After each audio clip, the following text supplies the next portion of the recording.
Okay, beginning from page 1.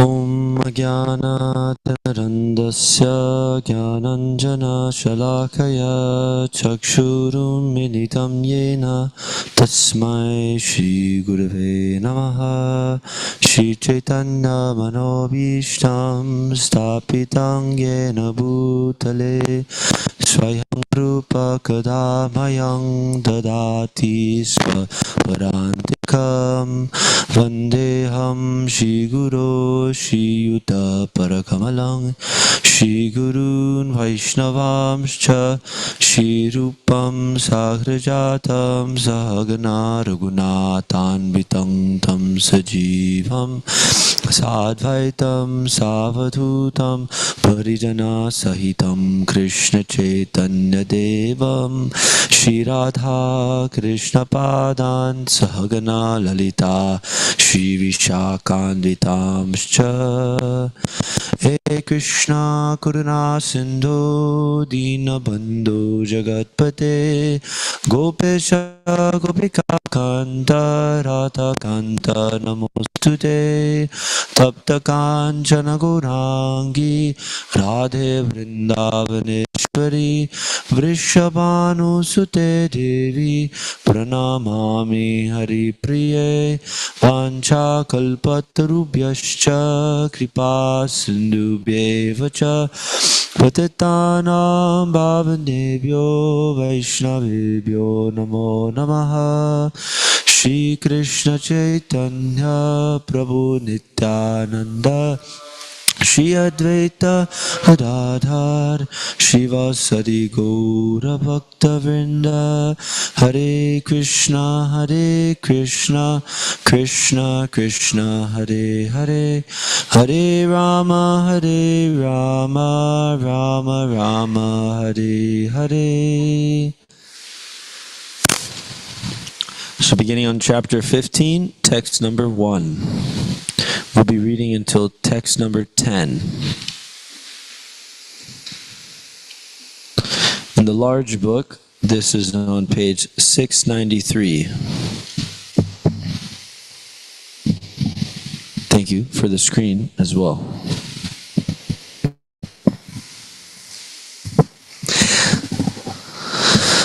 Shri Bhagavan Uvacha Urdhvamulam Adashakam Ashvatang Prabhudavyayam Chandangsi Yasya Parnani Yastam Veda Savedavit. The Blessed Lord said, there is a banyan tree which has its roots upward and its branches down, whose leaves are the Vedic hymns. One who knows this tree is the knower of the Vedas.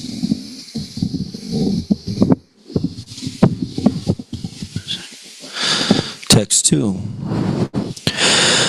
Adhashurdham prashtritastasya shaka guna pravridha vishaya pravala adhascha mulanyanusantatani karmanubandhini manushaloke.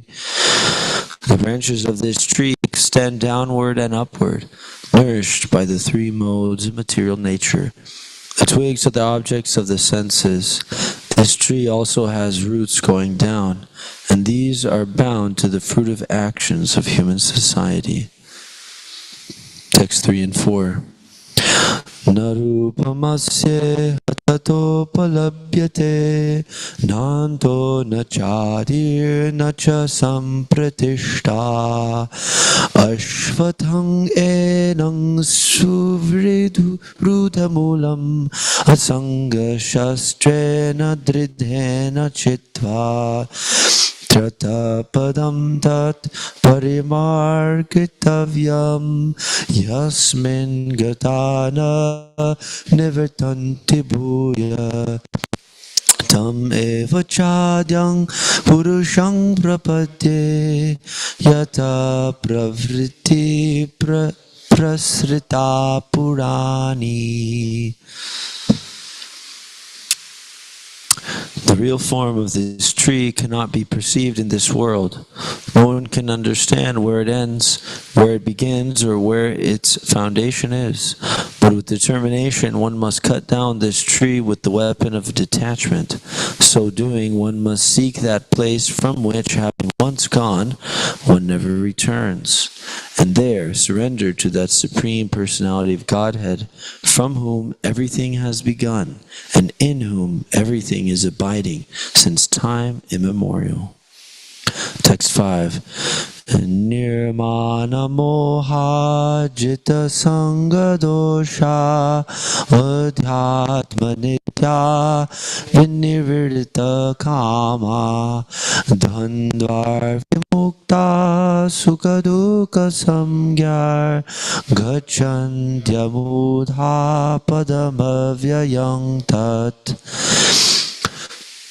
One who is free from illusion, false prestige, and false association, who understands the eternal, who is done with material lust and is freed from the duality of happiness and distress, and who knows how to surrender unto the Supreme Person, attains to that eternal kingdom. Text 6. Natad vasayate suryo na shashanko na pavakaha yadgatva na nivartante tadama paramam mama. That abode of mine is not illumined by the sun or moon, nor by electricity. One who reaches it never returns to this material world. Text 7. Mamai vangsho jiva loke jiva bhuta sanatanaha manashashtanindriyani prakritistani karshati. The living entities in this conditioned world are my eternal fragmental parts. Due to conditioned life, they are struggling very hard with the 6 senses, which include the mind.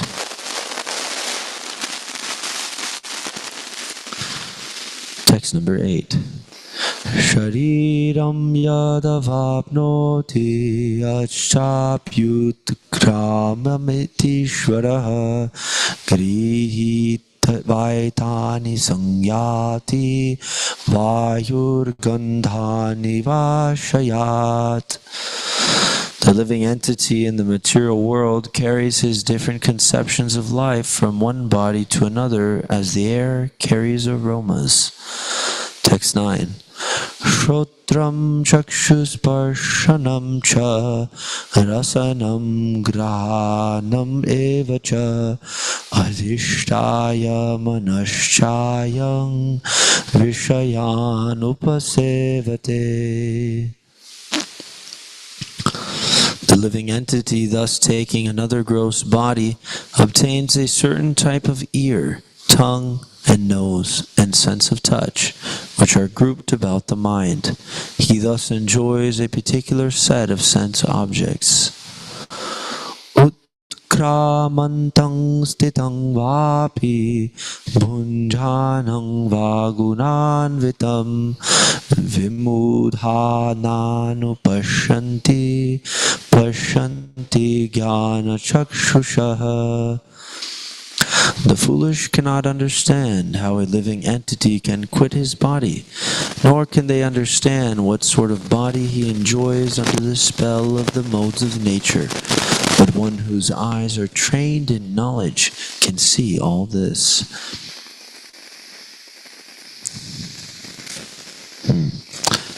Let me just count just to make sure how it works. 1,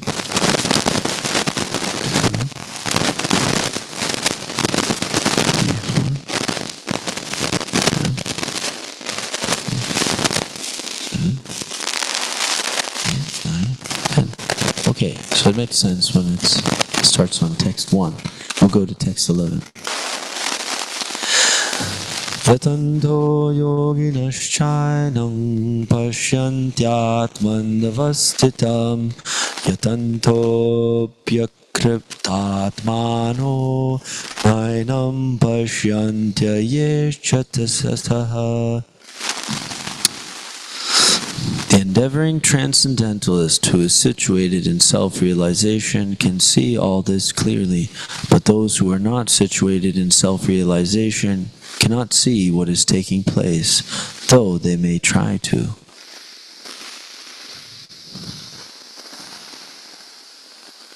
The idea is that if we read 11 texts every day, then we'll read the whole Bhagavad Gita. We'll chant the whole every shloka in translation in 3 months. That's the idea. 11 shlokas. Okay, so back to text 1 of chapter 15.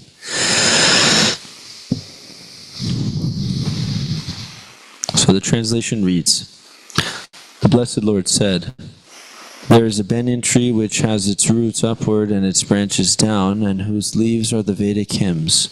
One who knows this tree is the knower of the Vedas. Purport. After the discussion of the importance of Bhakti Yoga, one may question, what about the Vedas?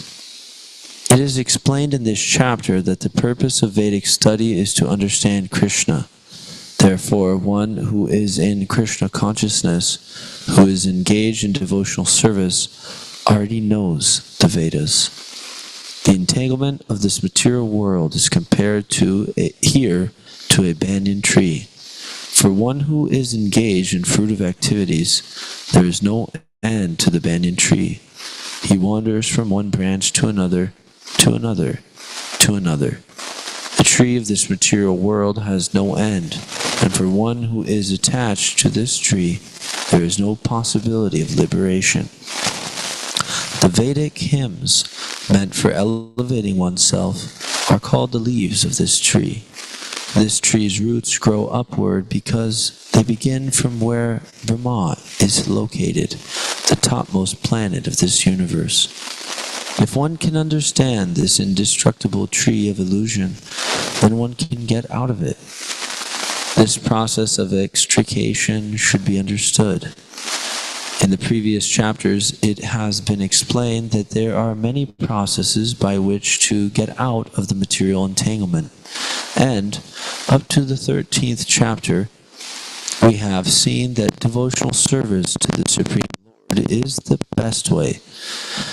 Now, the basic principle of devotional service is detachment from material activities and attachment to the transcendental service of the Lord. The process of breaking attachment to the material world is discussed at the beginning of this chapter. The root of this material existence grows upward. This means that it begins from the total material substance, from the topmost planet of the universe. From there, the whole universe is expanded with so many branches representing the various planetary systems. The fruits represent the results of the living entities' activities, namely religion, economic development, sense gratification, and liberation. Now, there is no ready experience in this world of a tree situated with its branches down and its roots upward, but there is such a thing. That tree can be found beside a reservoir of water. We can see that the trees on the bank reflect upon the water with their branches down and roots up. In other words, the tree of this material world is only a reflection of the real tree of the spiritual world. This reflection of the spiritual world is situated on desire, just as the tree's reflection is situated on water. Desire is the cause of things being situated in this reflected material light. One who wants to get out of this material existence must know this tree thoroughly through analytical study. Then he can cut off his relationship with it. This tree, being the reflection of the real tree, is an exact replica. Everything is there in the spiritual world. The impersonalists take Brahma to be the root of this material tree, and from the root, according to Sankhya philosophy, come Prakriti, Purusha, and then the 3 gunas, then the 5 gross elements, Pancha Mahabhuta, then the 10 senses, Dashendriya, mind, etc. In this way, they divide up the whole material world. If Brahma is the center of all manifestations, then this material world is a manifestation of the center by 180 degrees, and the other 180 degrees constitute the spiritual world. The material world is the perverted reflection, so the spiritual world must have the same variegatedness, but in reality. The Prakriti is the external energy of the Supreme Lord, and the Purusha is the Supreme Lord himself, and that is explained in Bhagavad Gita. Since this manifestation is material, it is temporary. A reflection is temporary, for it is sometimes seen and sometimes not seen. But the origin from whence the reflection is reflected is eternal. The material reflection of the real tree has to be cut off. When it is said that a person knows the Vedas, it is assumed that he knows how to cut off attachment to this material world. If one knows that process, he actually knows the Vedas. One who is attracted by the ritualistic formulas of the Vedas is attracted by the beautiful green leaves of the tree. He does not exactly know the purpose of the Vedas. The purpose of the Vedas, as disclosed by the personality of Godhead himself, is to cut down this reflected tree and attain the real tree of the spiritual world.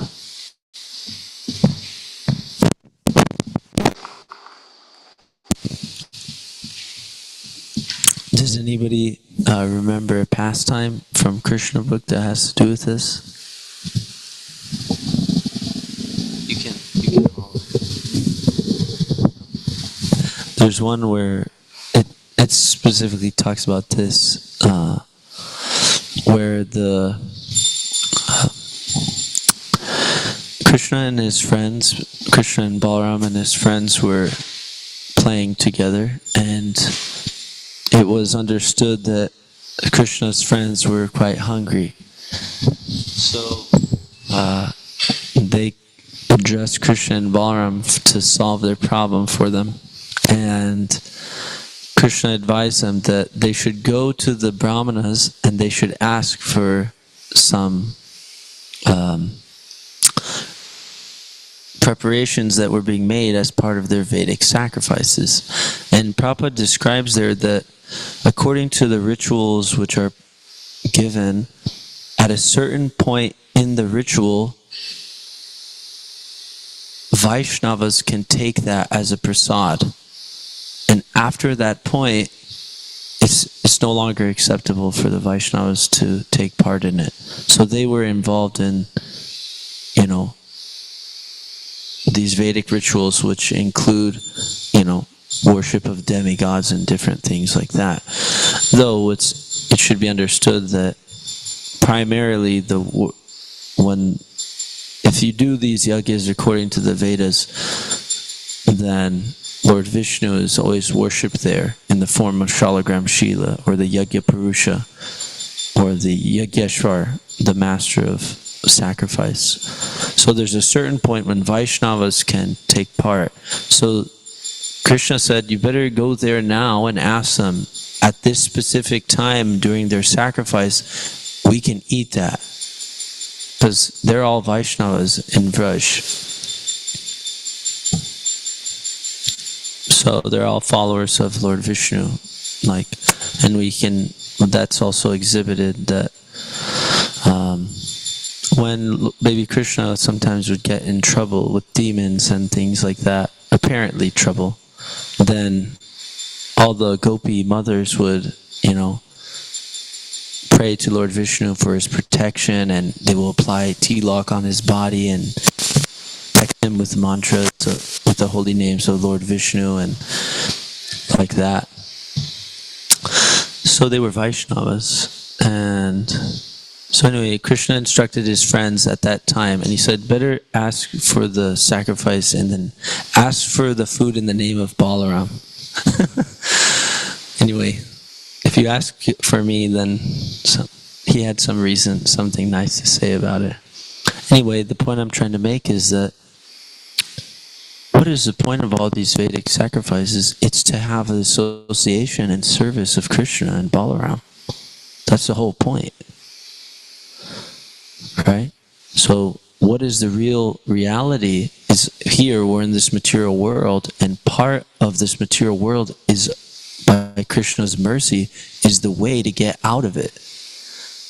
But getting attached to the procedural processes of gradual elevation, which Krishna has provided, is also a stumbling block to actually get out completely.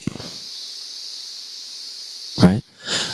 Devotional service has a different quality to it, where devotional service is the real thing which is happening in the real world. Just like the flavor of a mango that you feel on your tongue is the real thing, where, the image of the mango inside of the reflection is just, you can't associate, you can't have that real taste from a reflection. Anyway, the real substance or the real essence of the spiritual world is pure devotional service. That's the whole business there. So, Lord Krishna has personally sent his friends to the Brahmanas to ask for food, and they say, no, get out of here. We can't give you anything. But then, the boys come back to Krishna and Balaram and explain, and then they get a second instruction. Go back and ask their wives. They are my devotees. And then they spontaneously, out of affection and attraction for the Supreme Lord, they get everything they can get their hands on and bring it to Krishna and Balaram. And so this is being discussed here, that persons who are attached to the processes given in the Vedas, which are sub-devotional service, it's like preliminary, it's not yet attained the devotional quality, then all of those things are a distraction for those who wish to actually cut down the tree. So it's important, though, that we definitely understand that we have to accept what's favorable and reject what's unfavorable for devotional service. So there are certain things in the Vedas which are to be accepted by the Vaishnava cult, or those who are aspiring for pure devotional service. And what's amazing is that the 6 Goswamis, they scrutinizingly studied the revealed scriptures for the purpose of establishing eternal religious principles. So this is valuable. Eternal religious principles, right? Not any temporary religious principles. So the idea is that on their authority, we are executing our regulated devotional service. So, in books like Hare Bhakti Vilas, Nectar of Devotion, otherwise the original Sanskrit literature is known as Bhakti Rasamrita Sindhu, or the ocean of nectar, or the ocean of mellows experienced in pure devotional service. And we essentially, after their distillation of the Vedic scriptures and scrutinizingly studying them, then we have the entire disciplic succession, which we are inheritors of their bhakti. We're inheriting their priority to make the Lord's devotional service the only desire in life. They have that pure desire.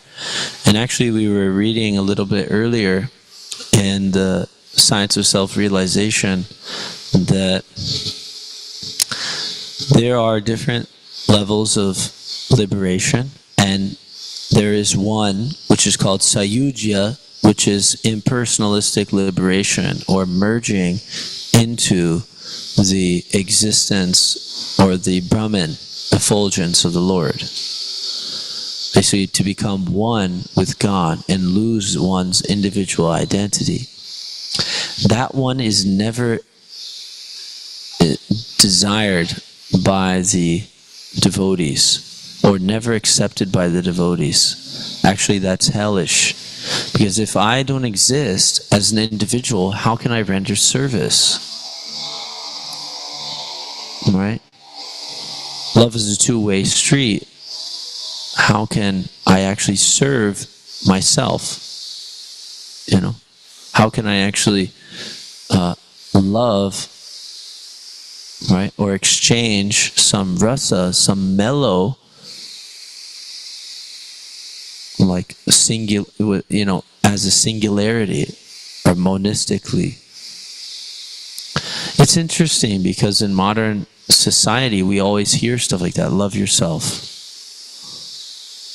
There's a big song about that. Of course, it was like a parody thing, but that's a big topic now. Like self-care, self-love, like that. But really, love is a two-way street, right? So when people say self-love, we can understand what they're talking about. They're talking about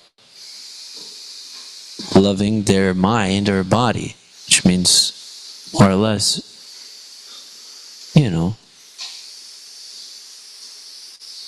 emphasizing this bodily conception of life. Now, there is such a thing as striking the balance between making advancement in Krishna consciousness and staying sane and healthy to do so.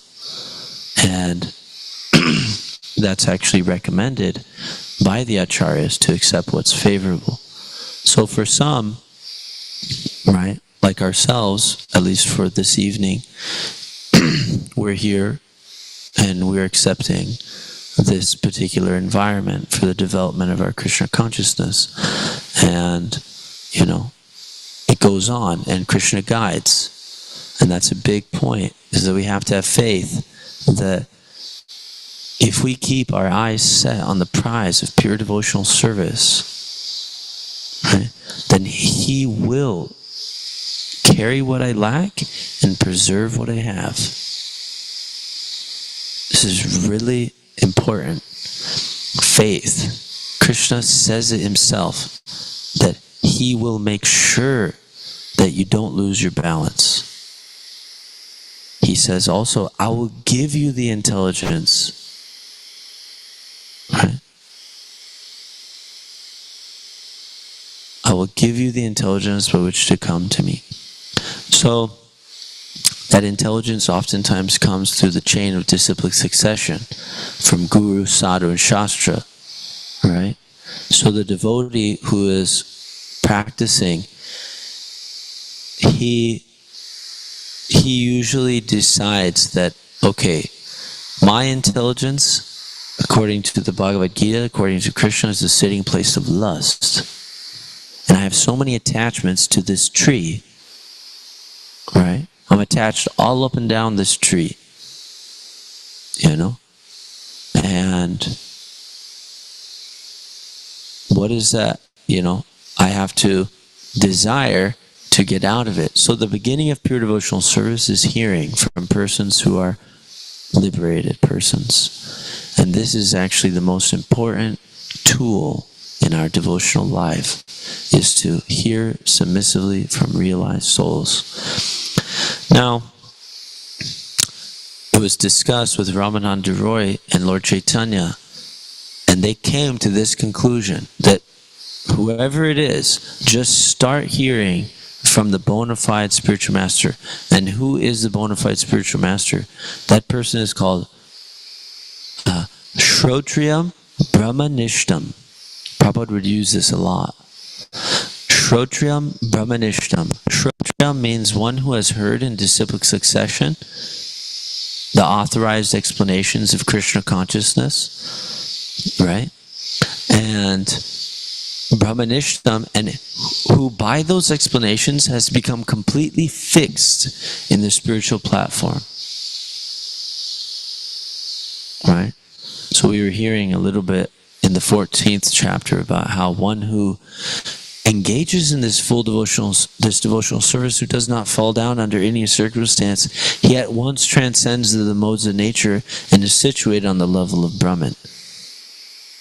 So one who hears from the bona fide spiritual master, he gets access to executing pure devotional service. If he takes advantage of that access and renders devotional service in a favorable way, which means according to what is pleasing to Krishna, how to understand that, we hear from the morning prayers what's pleasing to the spiritual master, that automatically makes Krishna pleased. And if the spiritual master is not pleased, there's no way to please the spiritual master. There's no way to please Krishna. Right? Yasya prasada bhagava prasado yasya prasada nagati kutopi. Then what do we do? He has that quality. Therefore, dhayan stuvam stasya yashastri sandhyam vande guru shri charanadavindam. This verse is specifically speaking about the sandhyas. Like right now is the sandhya. You can see the day is changing from day to night. There's also one at the midday when the sun is at the apex in the sky, or the zenith, or the highest point in the day. It's called noon or midday. And then there's one in the morning when the night turns to day. So these 3 times of the sandhyas, they're very important times. And the brahmanas, or those who have been initiated in the Brahminical, initiation, then those are the times that they offer respect to the spiritual master and chant these Gayatri mantras. So we have to please the spiritual master, therefore we can know what is pleasing. So one who takes advantage of this opportunity, right, fully, then that person at once becomes on the spiritual platform. One who takes advantage of the instructions of the pure devotees, they themselves can be considered pure devotees by association. Now we are still contaminated, so therefore it's called green mango and ripened mango. So the green mango just has to endure, stick with it, fight, right? So Krishna tells Arjuna in the Bhagavad Gita, free from lethargy, armed with yoga, stand and fight. He also says, be free from lethargy and fight. So what is this fight? Essentially, this fight means take the words of the bona fide spiritual master as your life and soul and live to execute his order. That is yoga. That is bhakti yoga. That's our connection. From there, it matures. From there, that process means we're protecting the creeper, the bhakti creeper. And Prabhupada, in this thing I was reading earlier today, he says, when somebody does that, the creeper is very protected, and he shoots up all the way to the spiritual world. If you grab hold on that creeper, you can go all the way up to Krishna Prema very easily. Right? So we protect. What are we protecting the creeper from? It's discussed in Chaitanya Charitamrita. Speculation and fruitive activities, which we heard this morning are born from what mode? Passion. That was the shloka from this morning. These things are influenced by the mode of passion. So this is that lust. This is lust. Uncontrollable desire or unlimited desires, right? So this is the enemy which has to be destroyed, right? So Arjuna in the 3rd chapter is told by Krishna that this is the biggest enemy. So for devotees, our protection against fruitive activity and philosophical speculation is what?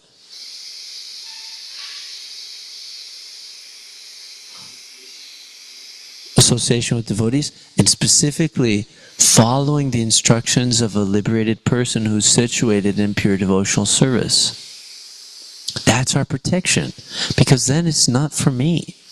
I may get some result which is favorable, but I'm not doing it for that purpose. I've been instructed to do it. So whatever comes, it comes as Krishna's mercy. That is the mood of Bhaktivinoda Thakur. And he says, whatever trouble I get, I may get pleasure from executing my duties in Krishna consciousness, but I may also get so much displeasure. I may get so much trouble. That is my highest pleasure, because I have pleased my spiritual master. Right? So that's the idea. That protects us. No need to speculate. No need to speculate. So why have we come here? We've come here to this temple to learn obedience. From obedience, all these qualities will come. So many qualities will come from this one principle of obedience. That is what we're doing here. We're learning that. Now, that kind of stings the false ego more than anything else. Obedience. But it's true. That's what we're trying to do. Because everything is there for us.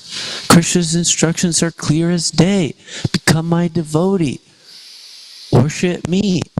Offer your homage unto me. Surely you will come to me without fail. I promise you this because you are my very dear friend. It's right there. But we're learning this quality just to listen. Say, yes, my master, I will do it to please you, because I love you. We don't, we don't. We have so many other things that we are just so this tree, it's all this tree. So now let's look at the photograph. We're attached all up and down this tree. We're putting our love in so many other places. So this is discussed in the Nectar of Devotion as well. That in the preface, it's discussed that we're applying our loving propensity to so many things, but still we're not happy. And what is that love? That so-called love is actually lust, and it's all about sense gratification. We're accepting so many temporary identifications for the purpose of satisfying our senses. Now, in this book, it's in the third grouping of, in the big book, third grouping of photographs, plate 35. So in plate 35, we see the tree. So the roots are coming from Lord Brahma, but as was explained by Srila Prabhupada in the purport, the part from Lord Brahma only represents 180 degrees of the whole picture. The other picture is the spiritual world, which has the real substance. So there's relationships there, there's love there, there's real love there, and there's also sex life there. This is actually the gift that Sri Chaitanya Mahaprabhu has given, that you can actually have a romantic relationship with the Supreme Personality of Godhead. This is not offered anywhere else. And,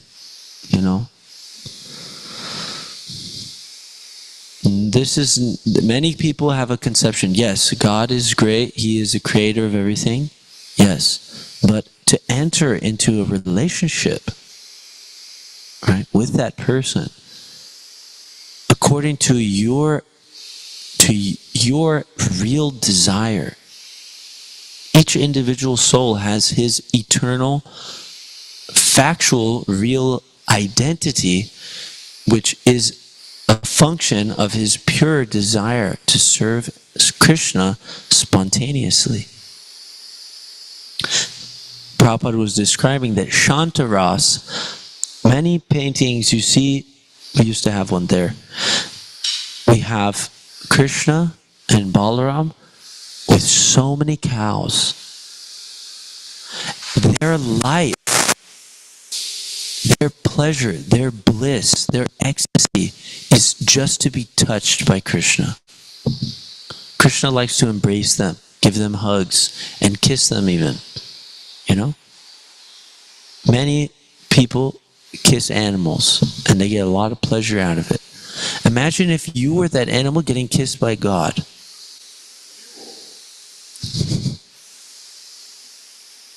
You know?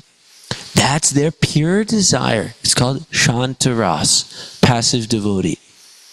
Some other devotee, he wants to serve. He says, hey, Krishna is hungry. I shall bring him some nice food. You know? Oh, Krishna is thirsty. I will bring him water. Oh, Krishna wants to sit. I will get him a nice seat. Right? That's amazing. Where else can you find it? So Sri Chaitanya Mahaprabhu, he is giving all of this up to the level of having pure romantic relations with the Supreme Personality of Godhead. So what is the key? First step, obedience. Obedience. So the idea is Krishna wants to see. Prabhupada says in that lecture that is transcribed into the Science of Self-Realization, the highest love, that's what it's called, the highest love. He says, Krishna is very strict. He does not allow anybody to associate with him directly until they're completely free from any tinge of material desire.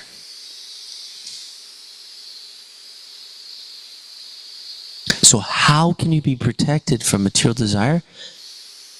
The protection comes by the instructions of a person who's already protected. Therefore, obedience is so important. And anytime that we become negligent to obey the spiritual master, then we feel that in our relationship with Krishna. And I can say from personal experience, you feel it. You feel it. Oh, I disobeyed. Oh, I feel it. I'm farther from my Lord. I feel little distant from Krishna. You know? That relationship with the bona fide spiritual master is very important for the serious transcendentalist. So he teaches the key of how to fix one's mind upon the eternal goal, which is pure devotional service. And Prabhupada describes that the pure devotee doesn't even necessarily desire to go to be with Krishna. One of the liberations are to be near to Krishna. We can look there, but it has a certain name. It means to be near to Krishna. Just like you and me, we're all here in the same room. There is a liberation, spiritual liberation, which means to be near to the Supreme Personality of Godhead. Literally, to be close, in proximity. The pure devotees, they have no desire even up to that. What's amazing is their desire is to serve. So service is the highest principle. They go there automatically. They go back to Godhead, it's guaranteed. Krishna just said it so many times, didn't he? If you learn this tree, you can cut this tree and you can go to that place and you can surrender to that person, who is myself, and you never have to come back to this place. And And then he says it again and again, so many times actually in the Bhagavad Gita. And if you read the translations, you'll see he says you never have to come back. You know? Right? So the idea is that if we can simply become obedient to the bona fide spiritual master, which begins with hearing. How can you obey without having heard? So that's like the beginning. It's just hear what they have to say and develop that eagerness to understand from that person to live one's life. Just like Arjuna, he developed that through the first chapter. Then, chapter 2, text 7, he decided, you shall instruct me what is best. So the idea is, that's what we're trying to do here. And therefore, there's a system of instruction. You know, it comes down. That system is highly treasured spiritual science. That's actually the real Vedic technology. It's not all these vimanas and floating machines and, you know, airplanes that the demigods are riding. That's not the real valuable spiritual technology. The real valuable spiritual technology is Guru Parampara system. Receive the will of Krishna and harmonize one's desire, or as Prabhupada like to say, dovetail one's desire with the desire of the Supreme Lord. That means make a match. Dovetail is a certain type of cut in carpentry, just like these mats. That's a dovetail joint. So you dovetail. It means you make it harmonious. Fit them together. How do you do that? We have to hear. Then we have to obey. So I took the time. Thank you for allowing me to do so. Everyone's very patiently hearing. Thank you. Srimad Bhagavad Gita ki jai. Srila Prabhupada ki jai.